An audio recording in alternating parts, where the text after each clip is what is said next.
Okay, so picture this. On one side, you've got the pristine, brightly lit stadiums we're totally used to today. On the other, the dark, gray, gritty skies of the 1950s. Suddenly, boom, Lionel Messi and Cristiano Ronaldo, decked out in their bright modern kits, drop straight out of the sky and land smack in the middle of a pitch made of thick, deep mud. Welcome to The Explainer. Today, we're running modern football's greatest rivals through the ultimate time travel simulation, diving into the historical source material to see what would actually happen. So let's just jump right into this ultimate what-if scenario. The big question we are asking is, could the absolute gods of modern football actually survive the muddy trenches of 1954?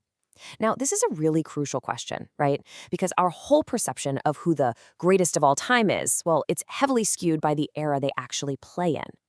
Today's athletes, they're backed by billions of dollars, elite micromanaged nutrition, high-tech gear, the works. But does any of that actually mean anything when you strip away those modern comforts and throw them back into the golden era of classic football? We're not just talking about pure skill here. We are talking about literal survival in a completely alien environment. Which brings us to our first major shock to the system, stepping onto a lawless, genuinely brutal pitch. Just look at this jarring contrast for a second. On the modern side, you have strict rules, VAR analyzing every pixel, and instant fouls for dangerous play. But the 1954 reality? It's literally a whole different ballgame. You step into a stadium packed with fans in vintage flat caps and trench coats. Down on the ground, the pitch is this uneven, heavily waterlogged mass flanked by harsh wooden goalposts. Now, take someone like Cristiano Ronaldo, famous for his blistering speed. Imagine him instantly facing defenders who played with pure, unadulterated aggression. We're talking guys sliding in from behind, kicking up wet mud, and completely flattening players without even a second glance from the ref. And you might be wondering, how is that even allowed? Well, get this. Yellow and red cards literally didn't exist until 1970. Think about that. In 1954, a classic referee could stand right over a brutal, ankle-crunching slide tackle from behind, look at it up close, and have absolutely nothing in his pocket to penalize the guy with. It was basically the Wild West out there. Our modern icons would have to completely rewire their sense of safety from the very first whistle. But honestly, the immediate hazard was the environment itself. Take Lionel Messi. The man is legendary for his rapid, close-control dribbling. But picture his modern, super lightweight boots getting completely sucked into a deep, watery mud puddle. His quick dribbling? Completely paralyzed when the pitch is basically a swamp and the ball barely even rolls. The literal foundation of Messi's game, that smooth, perfect turf, is just instantly gone. And the muddy pitch isn't the only problem. Let's talk about the heavy leather dilemma, where the ball itself was practically a weapon. Modern footballs are basically synthetic miracles, right? They're incredibly lightweight and perfectly aerodynamic. But walk through this terrifying 1950s gear escalation with me. First, rain hits this heavy, dark brown leather ball held together with thick laces. Next, the leather acts like a giant sponge, completely absorbing the water and literally doubling in weight. And finally, when a player tries to head this soaking wet ball, water droplets literally explode off the surface. The impact from something that dense, it regularly caused severe headaches and concussions. It's a massive reality check for how far player safety has actually come. This old-school gear would completely break modern technique. Look at Ronaldo's world-famous knuckleball free kick. That shot completely relies on a lightweight, aerodynamic ball to flutter unpredictably in the air. If he steps up and strikes this 1954 waterlogged leather ball with his usual immense power, no way is it knuckling. It flies perfectly straight and heavy, like a wet sandbag just splashing muddy water. He'd have to adapt his entire shooting technique from scratch. And the exact same thing goes for finesse. Imagine Messi trying one of his trademark delicate chips or perfectly curved passes over a defender. He strikes the ball, but because it's just so immensely heavy and dense, it barely catches any air and instantly drops right back into the mud. The data shows Messi would actually need double the leg power just to move this heavy ball across the pitch.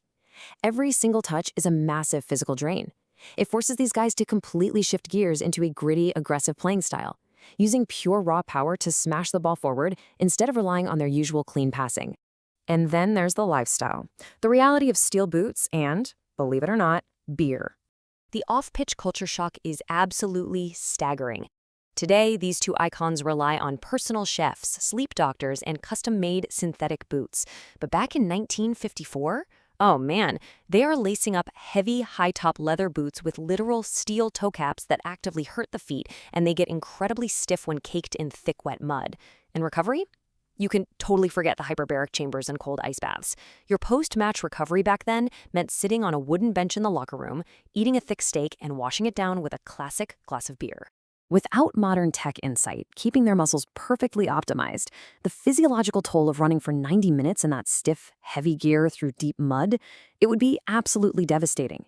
Even someone with Ronaldo's superhuman fitness might find himself sitting on that muddy pitch, clutching a hamstring in pain, just completely exhausted by the raw, unpolished reality of being an athlete in the 50s. So, it all comes down to this final, ultimate test: talent versus time. Yes, the pitch is a nightmare, but Messi's natural vision, that's totally timeless. Even wading through the mud, his mind operates on a completely different level. He'd almost perceive those aggressive 1950s defenders moving in slow motion, calculating bright neon tactical lines across the pitch in his head before anyone else even moves. The mud slows the ball down for sure, but it absolutely cannot slow his mind. And for Ronaldo, sure, the heavy ball and those steel-capped boots are a massive burden. But his sheer determination and that unmatched jumping ability, you literally can't ground that. Picture him leaping incredibly high into the air, wearing those heavy, muddy steel-capped boots, and just easily out-jumping three 1950s defenders to smash a header right into the net. Ultimately, they would adapt. They'd have to trade some of that modern finesse for pure brute force. Imagine Messi and Ronaldo standing side by side in muddy, torn 1950s jerseys, completely exhausted, definitely bruised, but proudly holding up that classic vintage World Cup trophy. They'd still become champions, despite the absolutely brutal conditions. But let's do a quick reality check here. Imagine my desk right now, dual monitors, advanced editing tools, suddenly losing power, leaving only a blank notebook and a single pen on a raw wooden table. It kind of grounds our whole thought experiment, right? It reminds us that we can't actually build a time machine and send them back. All we can do is analyze the historical variables. And that historical analysis leads us to one really powerful verdict from the source material. True genius cannot be stopped, but they would have to bleed for it.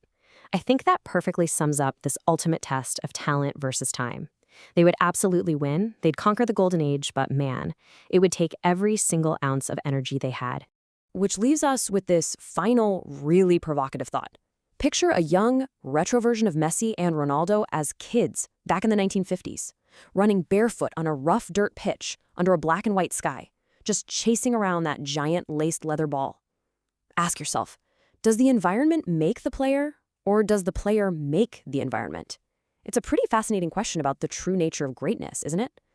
Thanks for joining me for this explainer. Keep questioning, keep learning, and I'll see you next time as we break down another incredible topic.